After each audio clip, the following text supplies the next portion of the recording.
Hipper here. So this time we are taking the namesake out, the actual Hipper. And I have an agile build on the ship with Lutyens, AS Baltimore and Tesla and all the usual agile perks here.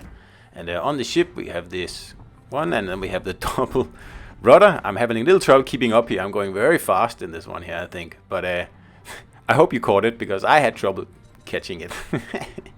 Anyway, 2.1 rudder there, and as you saw, I have 3 heals and 3 sonars. So that's, you know, my standard build for Hipper and mines and Prince Eugen. I think that's about it. So this is like a perfect Hipper map, this one here, because it's even better when it's domination, but we'll take what we can get here. And because there's lots of little islands, there's lots of little like rivers, I guess you can call them, like areas of water between the islands, and that makes for, you know, setting up very, very nice ambushes, which is pretty much Hipper's bread and butter. If you get an open water map in the ship here, like let's say Atlantic, or also Land of Fire to a certain degree, yeah, usually you're not gonna do that well. It's better these like smaller maps here, where everybody has to be funneled in between islands, and you know, they'll be vulnerable to torpedo attacks, and that's exactly what's happening in this game here. Like I said, I have an agile build on the Hipper, and since this ship got buffed, which is probably a year ago now, it is one of my favorite ships to play. Hipper and Edinburgh, they are my favorite tier 7s, and I don't see that changing anytime soon, because when I don't play these 2 ships, I usually don't play tier 7 at all. I usually play legendary. Then I play you know, Minotaur, or sometime soon, hopefully, I will be able to play tier 8 and be able to play the Saint Louis, the French tier 8 cruiser. Quite excited about that one. I think I saw it in the teaser. So here we have, as what Pete calls, a young boy who wants to get himself a bit of a CC here. That's pretty obvious. So I mean, that suits me well, because I have Turtleback, and at that range there is very little chance he's going to Citadel me. And on the other hand, I have a very, very high chance of torping him. And this is why I need to stop quickly, so I get my other side of torpedoes in, because I didn't know this guy was going to rush me like this, like totally full on, no holes barred at all. But anyway, that is the end of him, and we are about 100,000 damage, 3.5 minutes into the game. So that's okay.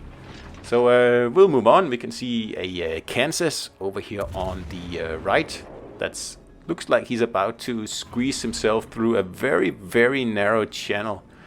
A bit like, you know, Kim Kardashian trying to fit into Marilyn Monroe's dress. I don't think that's going to work. And if it works, you're going to regret it. So anyway, we're going to go around this corner here, and we're going to, yeah, just be a really annoying torpedo cruiser here. And I am making a mistake here in the next section, because I'm too focused on getting the torps on my left side to actually hit this guy the way I want them. So for some reason, I don't know why, I don't know, just old and tired, I guess. I just I turn too late, and I actually get into a pretty bad position because I can't get the torps on my other side of the cruiser off. I should be turning right now, and for some reason I think, oh, this was shoot a little bit, and then I'm just gonna aim a little bit more, and yeah, I should have turned a long time ago. So I do get some very nice torp hits here, but it could have been a lot better. And that's the high caliber at 5 minutes, almost precisely. And this is what I mean. I mean, I have 2 more torpedoes on the other side, and I'm kicking myself here, because getting this guy here with that would mean probably 200k already. But that's okay. We'll just, you know, go around him. And again, Turtleback, nothing happens. And I mean, a Hipper up close is something you don't want to try to, well, see what you can do with when you're in a battleship like that, because chances are you're going to lose. And just like these 2 guys here just showed, for full effect.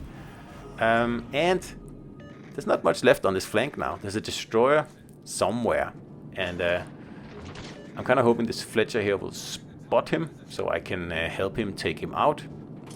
If not, then I'm going to head back in towards the middle of the map, because there's already 2 destroyers over here, and they should be able to deal with this one destroyer that's out there somewhere. I mean, I cannot be asked to use my time over here. So those guys will just have to figure it out. And he does spot him, and he's 8 kilometers away, but he's heading away. And that means that he's probably going to run to the edge of the map, and it's just a waste of time. Once he comes back, yeah, we can deal with him then. But this is not a domination match, so letting a destroyer go is not that big of a deal. And the battleships are relatively safe from him at the moment, because there are 2 destroyers, one to the north and one to the one to the northwest and one to the south. So he's pretty much locked in that corner out there. So I'm going to go and see if I can do something a little bit more useful here, because there's still a few other destroyers in the game, and I would like to remove them. So I can pretty much do anything I want in this game now, because my 2 biggest threats have gone. The Kansas and the Vladivostok. Those were like the problem ships from my perspective. The rest, I mean, yeah, they are like threats, of course, but not something that you have to worry a lot about. I mean, there's a tier 6 battleship, an Edinburgh, and a few other bits and pieces out here somewhere. So I'm spotted, and I'm just trying to figure out where I'm spotted from. So I'm guessing it was through that little channel there. That's why I'm just turning a little bit to the right, because there could be torpedoes coming, and it's very likely that there are torpedoes coming. And there's the Nagato. So here I have to choose. Do I go for the battleship? Do I go for damage? Or do I go for the flank? Get that Edinburgh or potentially the destroyer over here? And obviously, cleaning up this flank over here is way more important. I mean, the battleship is just a battleship. And yeah, if you chase damage, you would probably go right and torp the Nagato. But I'm not. I'm going to go for this Edinburgh here. And just keeping an eye out for torpedoes. I know they're going to come around this corner here. And in an agile hipper, you have enough time to slow down like this and avoid a whole incoming, pack of torpedoes like that. So I need to remove this Edinburgh over here, because he's locking down that flank. He's sitting in his smoke, and he is just, being a pain, really. And every time I play these high-tier German cruisers, I always say, use the sonar. Use the sonar. Because it's 5.6 kilometers, and it lasts for a very, very long time. So any ship in smoke or any destroyer around you, they aren't safe when you have this sonar on. And you should definitely use it. I mean, the sonar is valuable enough on normal cruisers, but on a ship like Hipper or Mainz or Prinz Eugen or Siegfried as well, it's pretty much 2/3 of a radar. Just think about that. And it lasts for nearly 2 minutes. I mean, that is a long time where you can use it to spot ships, and you can spot them through mountains, for example, and obviously smoke, which I'm going to do in a minute here, because the Nagato is out of the way, and the Mainz, he's just too far away. So I don't really have anything to worry about here. So with the Mainz taken out, I can ambush this Edinburgh here in the smoke. And I'm just checking what else do we have left here. And he knows what I'm up to, because he's sending torps my way. And he's angled, so I'm not going to get citadels here, but might as well shoot anyway. Oh, I did get a citadel. Okay, well, there you go. Hipper, the powerful.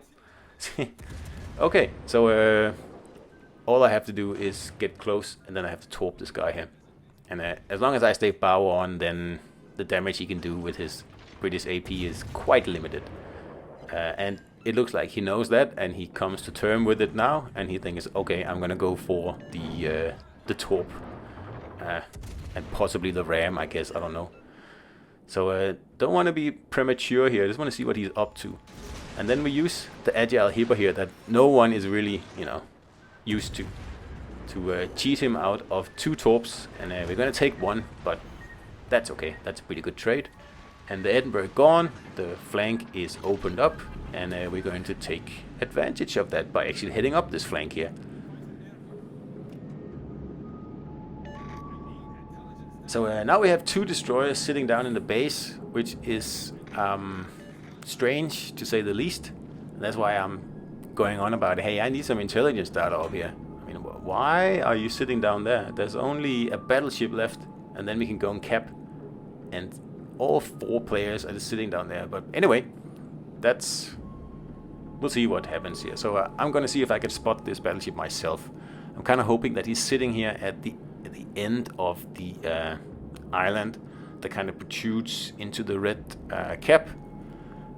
But it doesn't look like he is. He must have gone to the, what would be like the other side of that island. So he's still in the cap, I'm assuming, but he's, you know, covering his broadside on the other side, which is like pretty smart move. But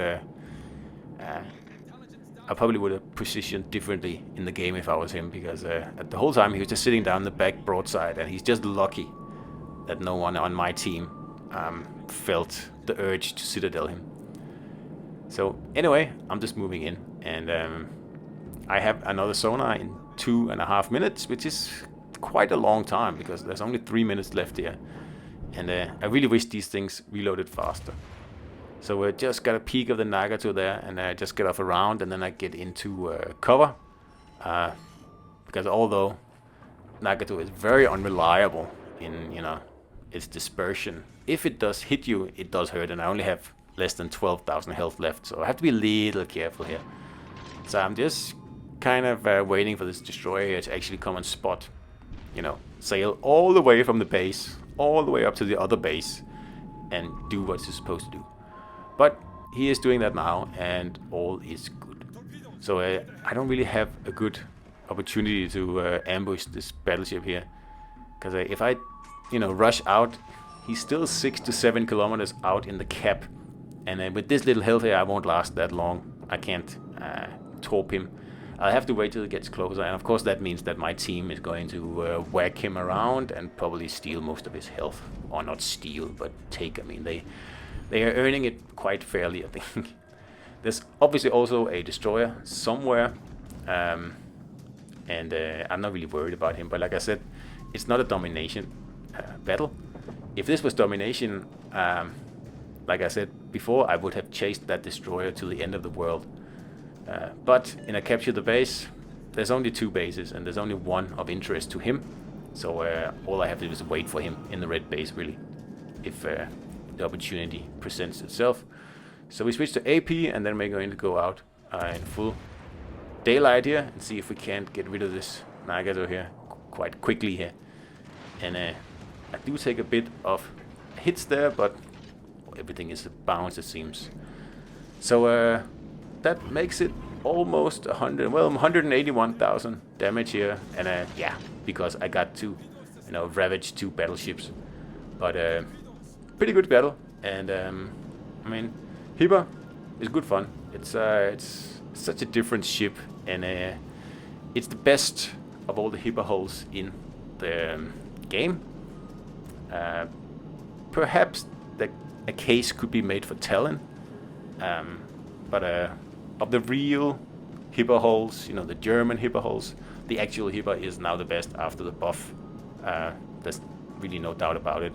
I played a few battles in Prince Eugen before this, and I played mines also, and every time I play those ships, I just wish I was in Hipper instead. So there's really no point playing them, to be honest. So 15 seconds left, and I have my sonar on, so I can't be, you know, surprised by any torpedoes, because I have a vague idea about where the destroyer is, and obviously with a few seconds left he's going to take a shot, and I guessed wrong. So I might have been able to take him out there, but unfortunately I was guessing his location was in a different spot.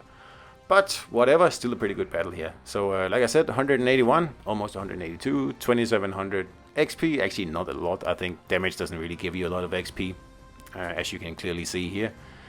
And that's it. Hope you enjoyed it, and I'll see you out there.